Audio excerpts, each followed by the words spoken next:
Hey all, welcome back to the next session of Social Science. I'm your teacher Kavita here with a new concept. So as we know, we started a very interesting lesson from social part, that is era of Gandhi and national movement. In previous videos, we discussed about so many concepts from this lesson. In my first video, we discussed about the early life story of Mohandas Karamchand Gandhi and as well as how Gandhi had entered in Indian freedom movement. And next, in my second video, we discussed about major aspect of Indian freedom movement, that is Jallianwala Bagh. And Jallianwala Bagh, the non-cooperation movement, main programs, major took, and next here the impact of national non-cooperation movement, and as well as Chauri Chaura incident. These are all the concepts we discussed in our previous videos. Today we are with the next concept from this lesson. In today's session we are going to learn here Swaraj Party and reason for the beginning of the civil disobedience movement and as well as Dandi March. So let's start our class with Swaraj Party. And what was the reason to start Swaraj Party and who was the founder of Swaraj Party? Swaraj ಪಕ್ಷ ಅಂತ ಕರಿತೀವಿ. ಯಾಕೆ ಇದು start ಆಗುತ್ತೆ ಮತ್ತು ಇದನ್ನ start ಮಾಡಿದಂಥ ವ್ಯಕ್ತಿಗಳು ಯಾರ್ಯಾರು ಇಲ್ಲಿ? Yes, as we know, non cooperation movement was started because of incident of Jallianwala Bagh. That non cooperation movement was it was spread across the India. It's given support for all Indians. It was moving like a fire. ಒಂದು ಚೆನ್ನಾಗಿ ಆಗ್ತಾ ಇತ್ತು. ನಾನ್ cooperation movement ಬಹಳಷ್ಟು ಹಿಡಿತನ ಸಾಧಿಸಿತ್ತು ಅಲ್ಲಿ ಒಂದು national ಮೂವ್ಮೆಂಟಲ್ಲಿ. But when Chauri Chaura incident the Gandhi had taken withdraw from the non cooperation movement. ಹೌದು, ಚೌರಿ ಚೌರ ಘಟನೆಯಿಂದ ಗಾಂಧೀಜಿಯವರು ಏನು ಮಾಡ್ತಾರೆ ಅಂತಂದರೆ ನಾನ್ ಕೋಆಪರೇಷನ್ ಮೂವ್ಮೆಂಟ್ನ ವಿತ್ಡ್ರಾ ಮಾಡ್ತಾರೆ. So the main reason here, the withdrawal of non-cooperation movement here, the disappointment for many INC leaders, especially Motilal Nehru and C.R. Das.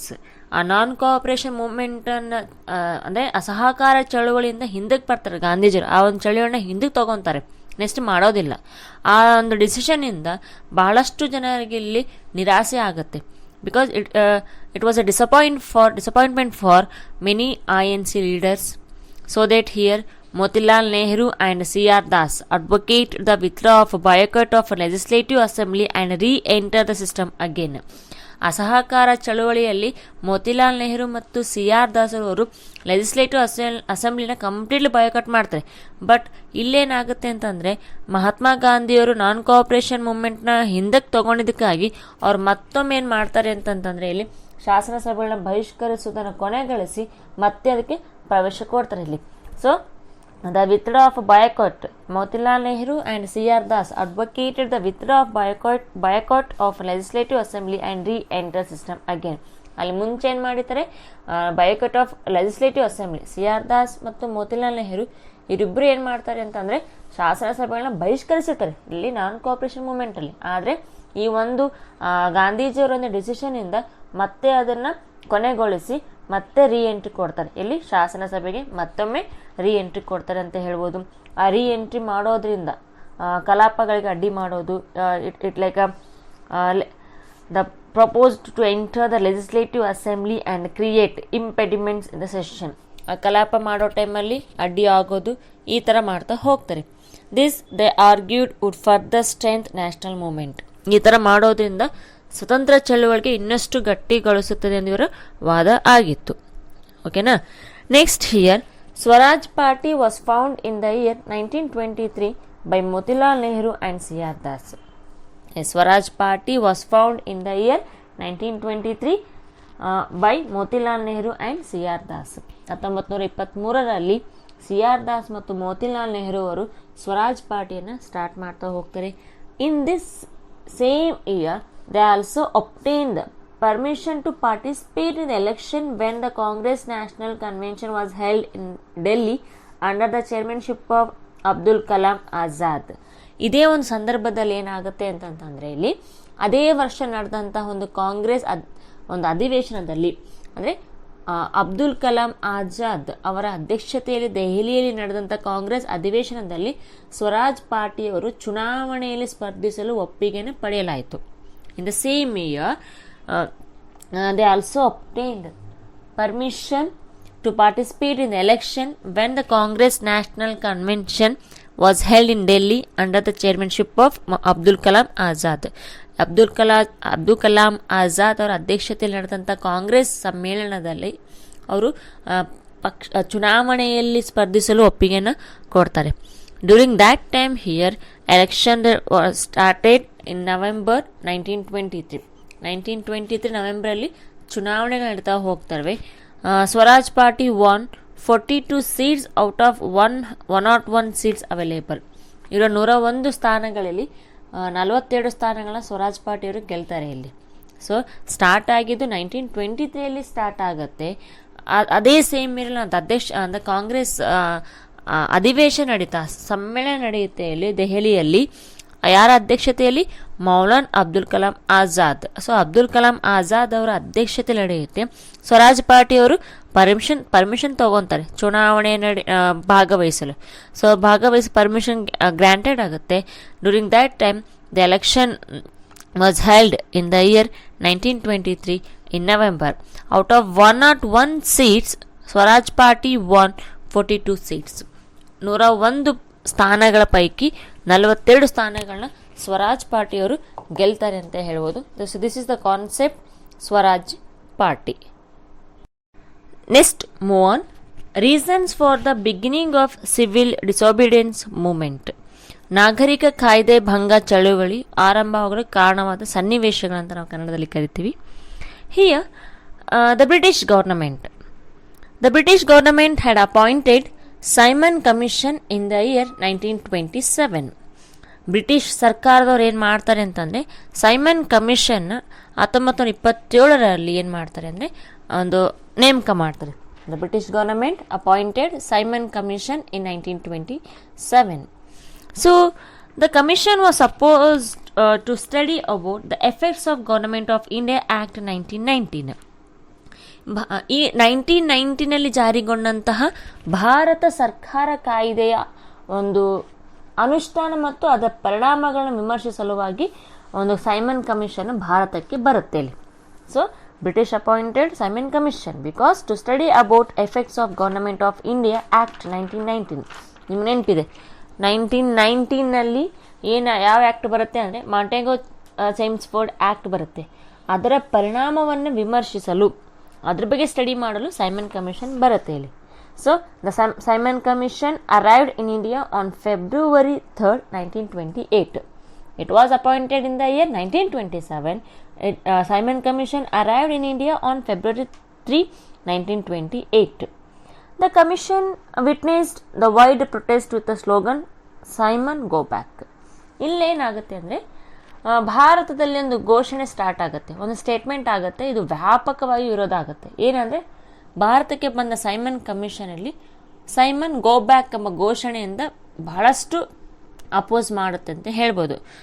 Here the commission witnessed the wide protest with slogan Simon go back. ಅಂದರೆ Simon go back ಎಂಬ ಘೋಷಣೆಯಿಂದ ಇದನ್ನು ವಿರೋಧ ಆಗುತ್ತೆ. So Mumbai, Lahore, Madras ಮುಂತಾದ ಕಡೆ ಇಲ್ಲೊಂದು ಆಚರಿಸಲಾಗುತ್ತೆ.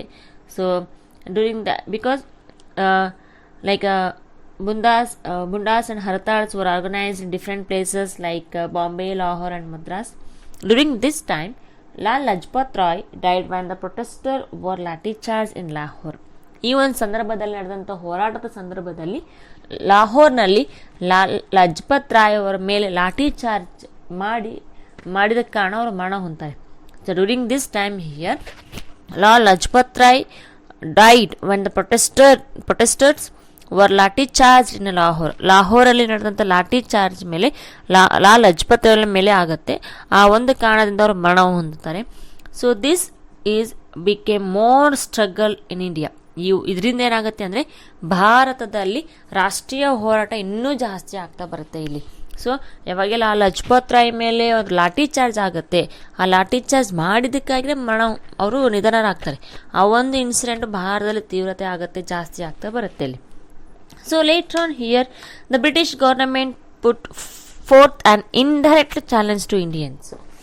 ಇಲ್ಲೇನು ಮಾಡ್ತಾರೆ ಅಂದರೆ ಬ್ರಿಟಿಷ್ ಸರ್ಕಾರವು ಭಾರತೀಯರಿಗೆ ಪರೋಕ್ಷವಾಗಿ ಒಂದು ಸವಾಲನ್ನು ಹಾಕ್ತಾರೆ.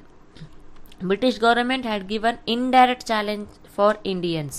ಆ ಚಾಲೆಂಜ್ ಏನಿಲ್ಲಿ ಹೇಳ್ತಾರೆ, it asked Indians to draft a constitution that can be acceptable to all the political parties and communities of India.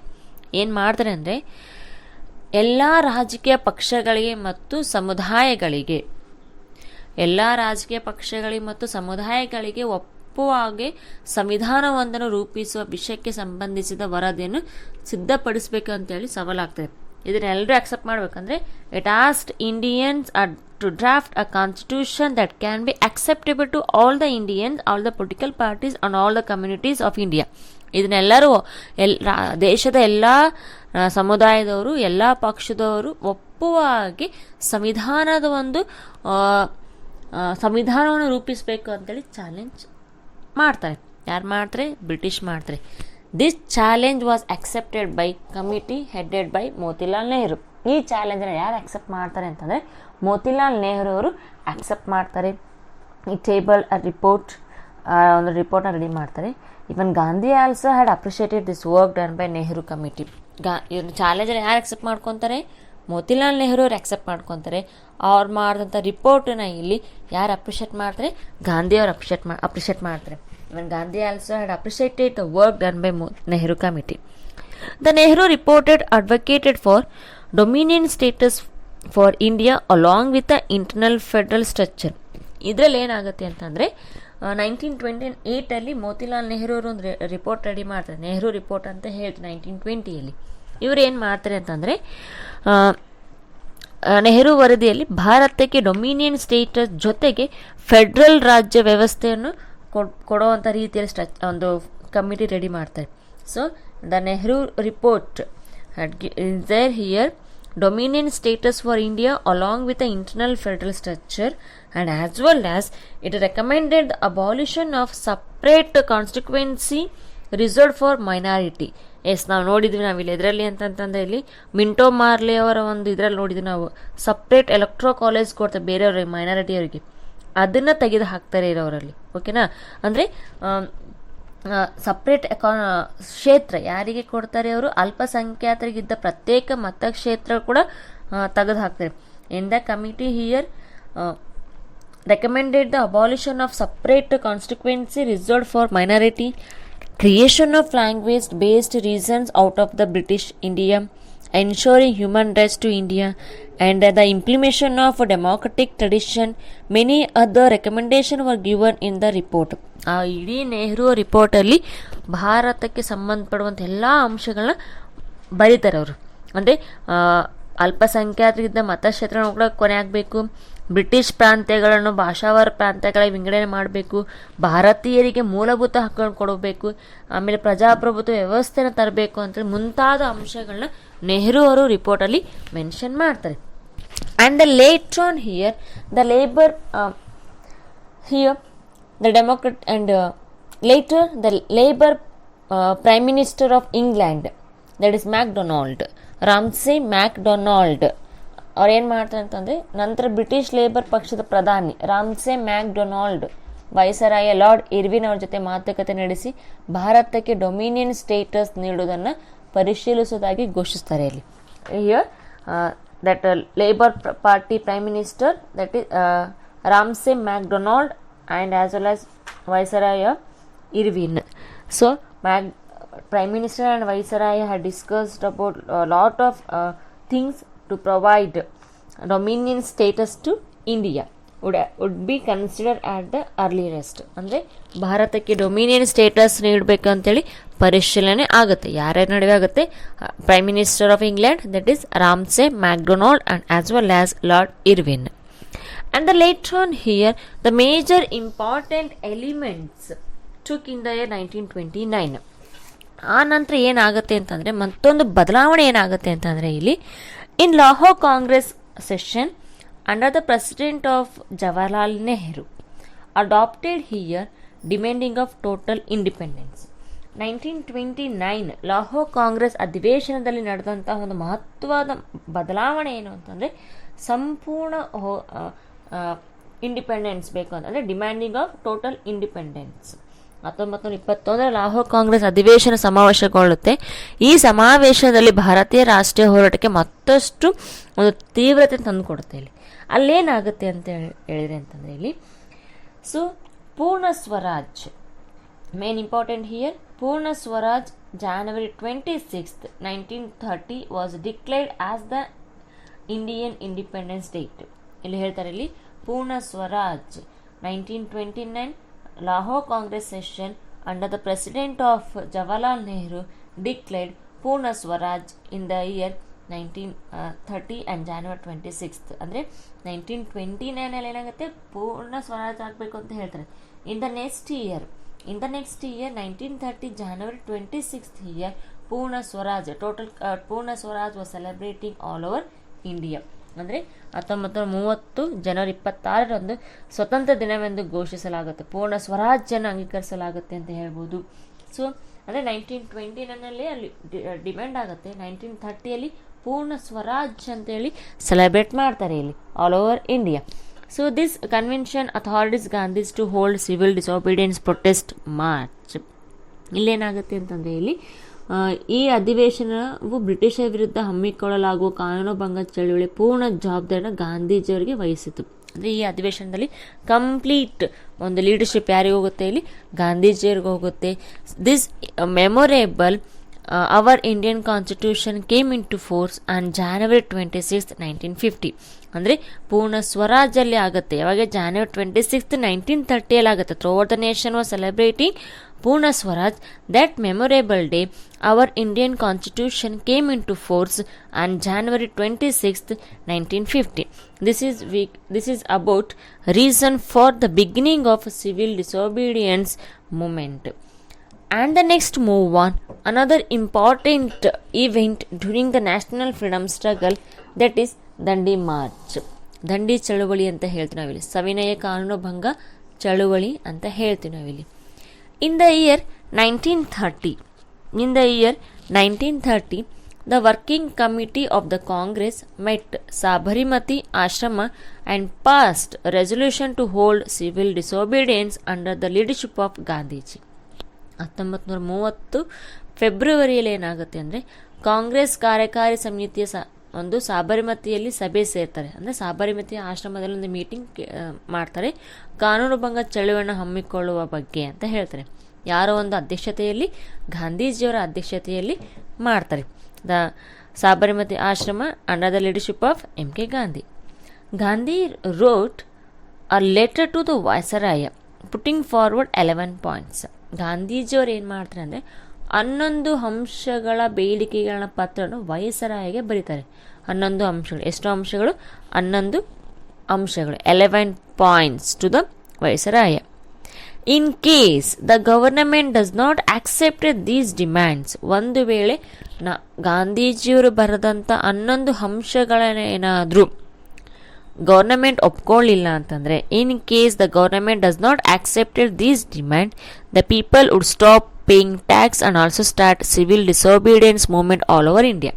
ಅವಾಗ ಏನು ಮಾಡ್ತಂದರೆ, ಈ 11 ಅಂಶಗಳ ಪಟ್ಟಿಯನ್ನು ಒಪ್ಕೊಳ್ಳಿಲ್ಲ ಅಂತಂತಂದರೆ ಅವಾಗ ಏನು ಮಾಡ್ತಾರೆ ಅಂತಂತಂದರೆ ಇಲ್ಲಿ ಟ್ಯಾಕ್ಸ್ ಕೊಡೋದನ್ನ ಸ್ಟಾಪ್ ಮಾಡ್ತಾರೆ. ಇಲ್ಲಿ ಅಂತಂದರೆ ಇಲ್ಲಿ ಒಂದು ವೇಳೆ ಸರ್ಕಾರ ಮಾಡಲಿಲ್ಲ ಅಂತಂದರೆ ತೆರಿಗೆ ಅಂದರೆ ಟ್ಯಾಕ್ಸ್ ಕಟ್ಟೋದು ಕೂಡ ಸ್ಟಾಪ್ ಮಾಡ್ತಾರೆ ಮತ್ತು ಕಾನೂನು ಭಂಗ ಚಳುವಳಿ ಆರಂಭಿಸುವುದಾಗಿ ಗಾಂಧೀಜಿಯವರು ಘೋಷಣೆ ಮಾಡ್ತಾರೆ ಇಲ್ಲಿ.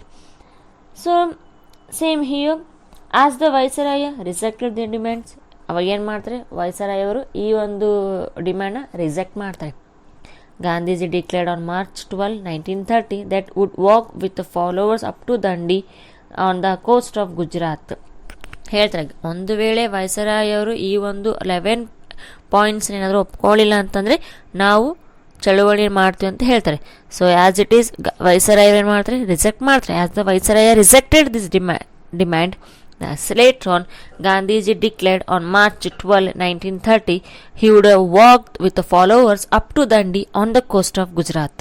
ಎಲ್ಲಿಗೆ ಅಂತಂದರೆ ದಂಡಿ ಅಂದರೆ 1930 ಮಾರ್ಚ್ 12ರಂತಂದು ಗಾಂಧೀಜಿಯವರ ಒಂದು ನಾಯಕತ್ವದಲ್ಲಿ ದಂಡಿ ಮಾರ್ಚ್ ಸ್ಟಾರ್ಟ್ ಆಗ್ತಾ ಬರುತ್ತೆ.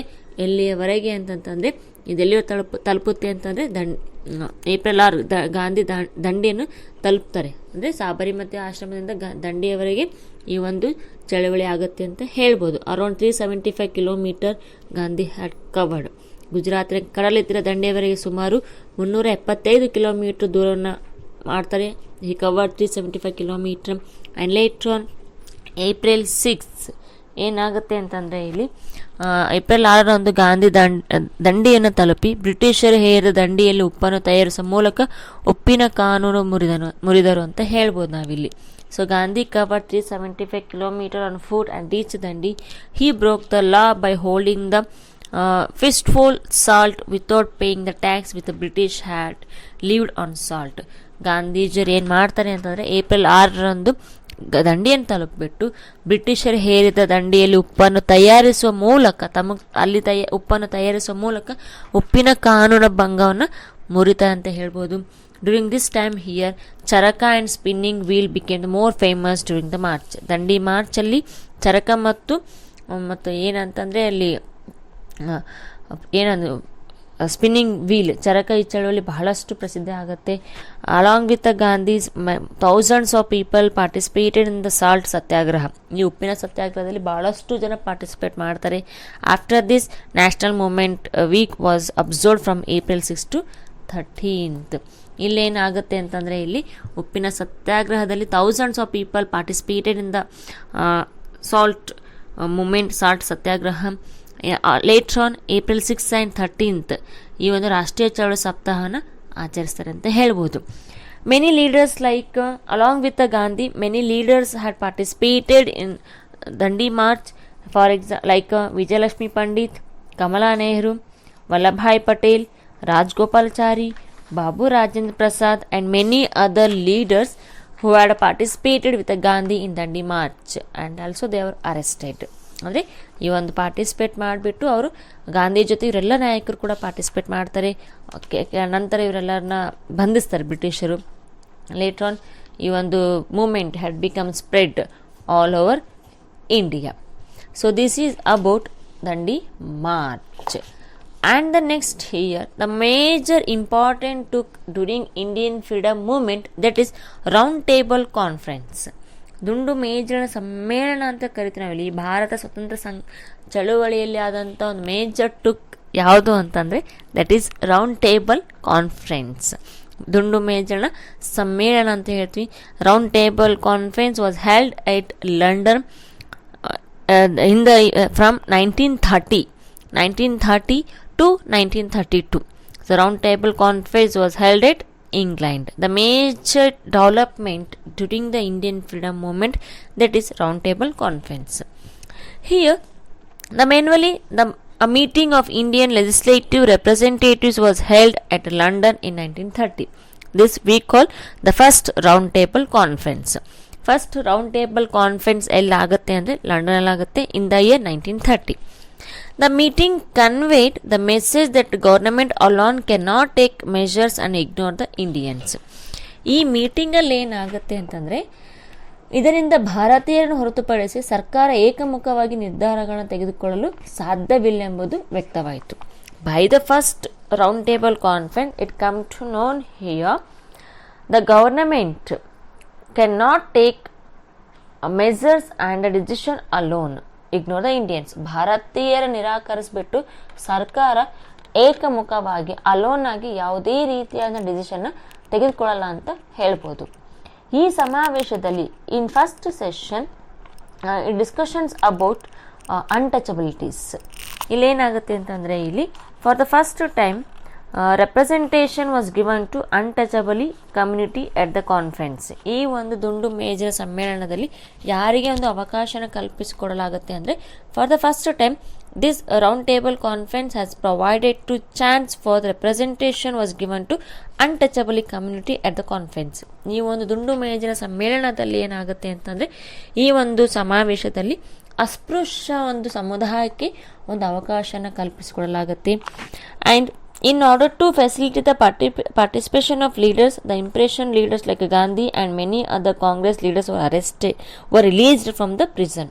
ಈ ಒಂದು ಸಮಾವೇಶದಲ್ಲಿ ಭಾಗವಹಿಸಲು ಆ ಸಂದರ್ಭದಲ್ಲಿ ಬಂಧಿತರಾಗಿದ್ದ ಗಾಂಧೀಜಿ ಮತ್ತು ಹಲವು ಭಾರತೀಯ ರಾಷ್ಟ್ರೀಯ ಕಾಂಗ್ರೆಸ್ ನಾಯಕನ ಬಿಡುಗಡೆ ಅಂದರೆ ರಿಲೀಸ್ ಮಾಡ್ತಾರೆ.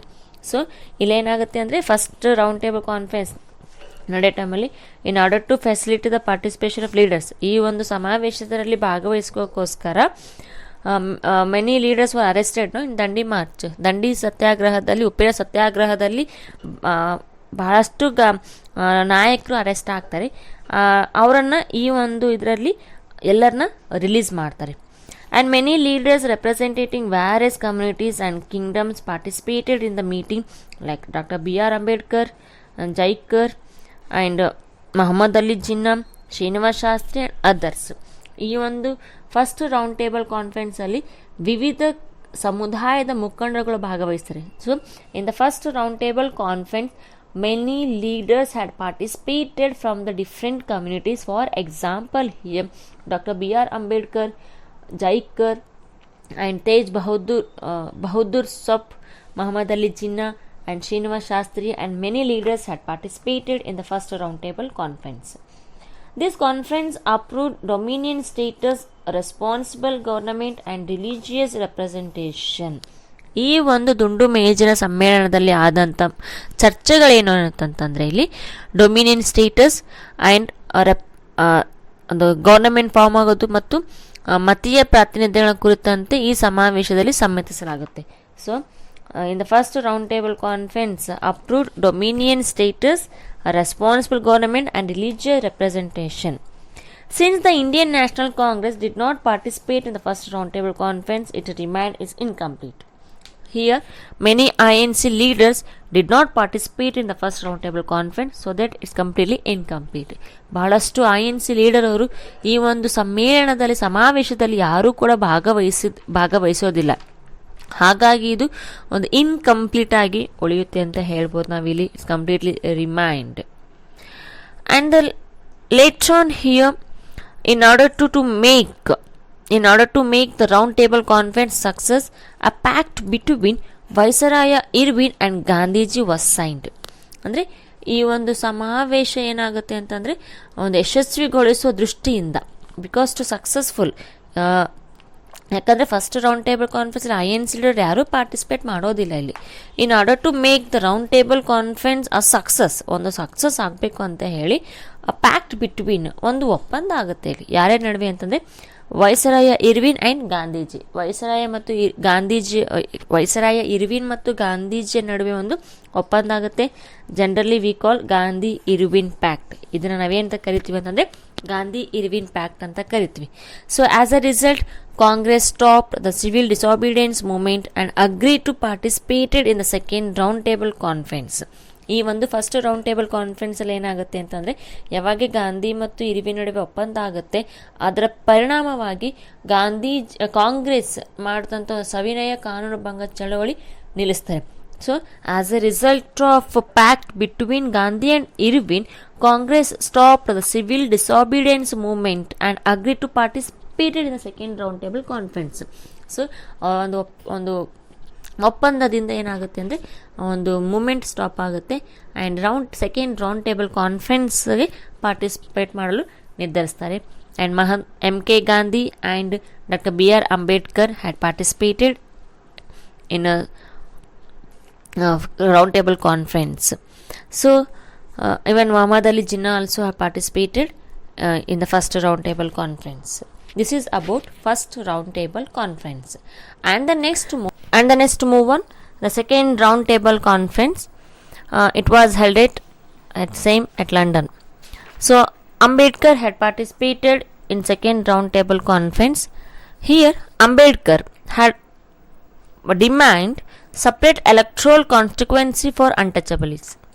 ಅಂದರೆ ಇವರೊಂದು ಡಿಮ್ಯಾಂಡ್ ಏನಾಗಿತ್ತು ಅಂತಂದರೆ ಸಪ್ರೇಟ್ ಮತಕ್ಷೇತ್ರನ ಕೊಡಬೇಕು, ಯಾರಿಗೆ ಅಸ್ಪೃಶ್ಯರಿಗೆ ಮತಕ್ಷೇತ್ರನ ಕೊಡಬೇಕು ಅಂತೇಳಿ ಡಿಮ್ಯಾಂಡ್ ಆಗುತ್ತೆ. This was opposed by Gandhi. ಇದನ್ನ ಯಾರು ಅಪೋಸ್ ಮಾಡ್ತಾರೆ? ಗಾಂಧೀಜಿಯವರು ಅಪೋಸ್ ಮಾಡ್ತಾರೆ ಇಲ್ಲಿ.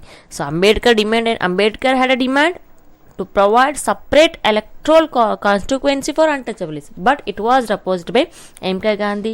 So this resulted in the ideological differences between them. ಇದರಿಂದ ಏನಾಗುತ್ತೆ ಅಂದರೆ ಇಬ್ಬರ ನಡುವೆ ಒಂದು ಭಿನ್ನಾಭಿಪ್ರಾಯ ಕ್ರಿಯೇಟ್ ಆಗುತ್ತೆ. As a result the second round table conference to ended without any conclusion.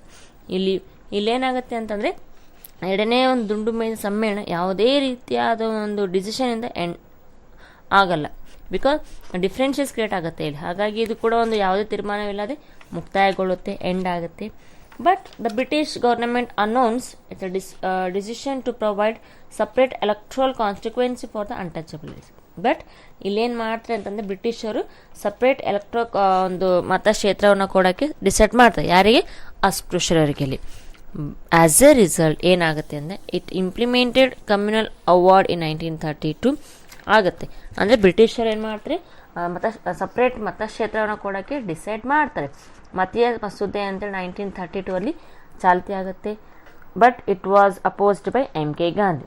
So M K Gandhi opposed this and started fasting unto death. ಇವಾಗ ಏನು ಮಾಡ್ತಾರೆ ಅಂತಂದರೆ ಗಾಂಧೀಜಿಯವರು ಇಲ್ಲಿ ಒಂದು ಉಪವಾಸ ಸತ್ಯಾಗ್ರಹ ಮಾಡ್ತಾರೆ. ಆ ಮರಣ ಅಂತೂ ಉಪವಾಸ ಸತ್ಯಾಗ್ರಹ ಮಾಡ್ತಾರೆ. Because British government approve to provide separate electro college. ಇದು ಯಾರು ಡಿಮ್ಯಾಂಡ್ ಆಗಿತ್ತು? B.R. ಅಂಬೇಡ್ಕರ್ ಡಿಮ್ಯಾಂಡ್ ಆಗಿತ್ತು. But it was opposed by M K Gandhi. But British government had decided to provide separate electoral constituency for the untouchables, but it was opposed by M.K. Gandhi, so that he started fasting unto death. ಆ ಮರಣ ಅಂತ ಉಪವಾಸ ಸತ್ಯಾಗ್ರಹನ start ಮಾಡ್ತಾರೆ. ಇಲ್ಲಿ efforts were made to convince Ambedkar. ಇದರಿಂದ ಏನಾಗುತ್ತೆ ಅಂತಂದರೆ ಇಲ್ಲಿ ಈ ಸಮಯದಲ್ಲಿ ಅಂಬೇಡ್ಕರ್ ಅವರ ಮನವೊಲಿಸಲು ಪ್ರಯತ್ನ ನಡೀತವೆ. So as a result Poona pact was entered. ಈ ಇಬ್ಬರ ನಡುವೆ ಪೂನಾ ಪ್ಯಾಕ್ಟ್ ಆಗುತ್ತೆ. So Poona pact between M.K. Gandhi and Dr. B.R. Ambedkar. According to this pact, few constituencies were reserved for untouchables among general constituency. ಇದರಿಂದ ಏನಾಗುತ್ತೆ ಅಂದರೆ ಪ್ರತ್ಯೇಕ ಮತಕ್ಷೇತ್ರ ಬದಲಾಗಿ ಸಾಮಾನ್ಯ ಮತಕ್ಷೇತ್ರಗಳಾಗಿ ಕೆಲವು ಕ್ಷೇತ್ರಗಳನ್ನ ಅಸ್ಪೃಶ್ಯರಿಗೆ ಕೊಡ್ತಾರೆ. ಇಲ್ಲಿ ಅಂದರೆ ಜನರಲ್ ಕಾನ್ಸ್ಟಿಟ್ಯೂನ್ಸಿ ಇರೋದನ್ನೇ ಅವ್ರಿಗೆ ಬಿಟ್ಕೊಡ್ತಾರೆ. ಇಲ್ಲಿ ಅಂದರೆ ಸಾಮಾನ್ಯ ಮತಕ್ಷೇತ್ರಗಳಿರ್ತಾವಲ್ಲ ಅದರಲ್ಲೇ ಕೆಲವೊಂದು ಮತಕ್ಷೇತ್ರಗಳನ್ನ ಅವ್ರಿಗೆ ಬಿಟ್ಕೊಡ್ತಾರೆ. In such a constituency, the untouchable became the representative of all. ಇದರಿಂದ ಅಸ್ಪೃಶ್ಯ ಪ್ರತಿನಿಧಿ ಎಲ್ಲ ಜನರ ಪ್ರತಿನಿಧಿ ಆಗಿರುತ್ತಾರೆ ಅಂತ ಹೇಳ್ಬೋದು. So this is about second round table conference. And the next move on third round table conference. Of course it was started in the year 1932. The British government instructed for the formation of federal government at the center and the provisional governments at the state. British ಸರ್ಕಾರವು ಕೇಂದ್ರದಲ್ಲಿ ಒಕ್ಕೂಟ ಸ್ವರೂಪ ಸರ್ಕಾರ ಮತ್ತು ರಾಜ್ಯಗಳಲ್ಲಿ ಪ್ರಾಂತೀಯ ಸರ್ಕಾರ ರಚಿಸಲು ಸೂಚಿಸಿದೆ. The British government structured the formation of federal government in the central and the provisional government in the state. Central ಮತ್ತು ಸ್ಟೇಟಲ್ಲಿ ಆಯಾ ಸರ್ಕಾರವನ್ನು ರಚನೆ ಮಾಡಲು ಒಂದು ರೂಪಣೆ ಮಾಡ್ತಾರೆ. ಇಲ್ಲಿ in this background the round table conference organised. ಈ ಒಂದು ಇದರಿಂದ ಮೂರನೇ ದುಂಡು ಮೇಜಿನ ಸಮ್ಮೇಳನ ಪರಿಷತ್ತು ಸ್ಟಾರ್ಟ್ ಆಗುತ್ತೆ in the year 1932 here. The Congress did not participate in the conference opposing the decision of the government. ಇಲ್ಲೇನಾಗುತ್ತೆ ಅಂದರೆ ಕಾಂಗ್ರೆಸ್ ದುಂಡು ಮೇಜಿನ ಒಂದು ಪರಿಷತ್ತಲ್ಲಿ INC ಲೀಡರ್ ಪಾರ್ಟಿಸಿಪೇಟ್ ಮಾಡಲ್ಲ. ಯಾಕಂದರೆ ಸರ್ಕಾರವು ವ್ಯವಸ್ಥೆ ಧಿಕ್ಕರಿಸಿ ಕಾಂಗ್ರೆಸ್ ಸಮಾವೇಶದಲ್ಲಿ ಭಾಗವಹಿಸಿಲ್ಲ. ದುಂಡು ಮೇಜಿನ ಪರಿಷತ್ತುಗಳ ಪರಿಣಾಮವಾಗಿ ಬ್ರಿಟಿಷ್ ಸರ್ಕಾರ 1935 ಒಂದು ಭಾರತ ಸರ್ಕಾರ ಶಾಸನವನ್ನು ಜಾರಿಗೊಳಿಸ್ತಾರೆ. ಇಲ್ಲಿ because in round table conference in third round table conference Congress did not participated in the conference opposing the decision of the government. As a result of this round table conference, the British brought Government of India Act 1935. Because for all these development, because for all the round table conference, British brought Government of India Act 1935. ಮೂರು ಒಂದು ದುಂಡು ಮೇಜಿನ ಸಮ್ಮೇಳನದಲ್ಲಿ ಆದಂಥ ಚರ್ಚೆಯಿಂದಾಗಿ British ಸರ್ಕಾರ ಏನು decide ಮಾಡ್ತಾರೆ ಅಂದರೆ 1935 ಭಾರತ ಸರ್ಕಾರ ಶಾಸನ ಜಾರಿಗೆ ಮಾಡ್ತಾರೆ. This act provided for federal structure in the center and the regional autonomy at state level. ಈ ಒಂದು ಆ್ಯಕ್ಟಲ್ಲಿ ಏನಾಗುತ್ತೆ ಅಂದರೆ ಒಂದು ಒಕ್ಕೂಟ ರಚನೆ ಮತ್ತು ಪ್ರಾಂತೀಯ ಸ್ವಾಯತ್ತತೆ ಅವಕಾಶಗಳನ್ನು ಕಲ್ಪಿಸಿಕೊಡ್ತಾರೆ. And political rights were now available for Indians. As a result, the Congress and Muslim League participated in the election. ಇದರಿಂದ ಏನಾಗುತ್ತೆ ಅಂದರೆ ಕಾಂಗ್ರೆಸ್ ಮತ್ತು ಮುಸ್ಲಿಂ ಲೀಗರು ಎಲೆಕ್ಷನಲ್ಲಿ ಸ್ಪರ್ಧೆ ಮಾಡ್ತಾರೆ ಅಂತ ಹೇಳ್ಬೋದು. And the Congress gained majority form the government. ಆ ಎಲೆಕ್ಷನಲ್ಲಿ ಯಾರು ಒಂದು ಜಾಸ್ತಿ ಬಹುಮತ ತೊಗೊತಾರಲ್ಲಿ Congress. So the Congress gained majority in the form the government.